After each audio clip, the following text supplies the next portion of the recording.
গ্রামে শীতকাল, সাথে কুয়াশা ভরা আকাশ, একটু বেশি ঠান্ডা পড়ে।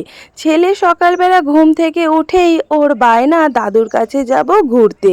তো চলে এলাম ওকে পুরো প্যাকিং করে নিয়ে বাগানে। বাবা এসেছে বাগানে গাছের ডালগুলো কাটতে। প্রত্যেকদিন লোকে বিশাল বলে বড় যায়, বড় কালকে দরকার পেয়ারা ছিল গাছ বলে ছিল, গেছে। সেগুলো কেটে দেওয়া হয়েছে, আবার নতুন করে বসানো হবে। কদিনের মধ্যে আবার বাগানে ট্রাক্টর দেয়া হবে। শীতের সবজি লাগাতে হবে। তো আমাদের বাড়িতে নমস্কার সবজি বাবা, খুব একটা কিনে খাওয়া হয় না। সরে আয়। আমাদের চাষের সবজি দিয়ে খেয়ে আবার বেশি হয়ে যায়, বিক্রি করা হয়।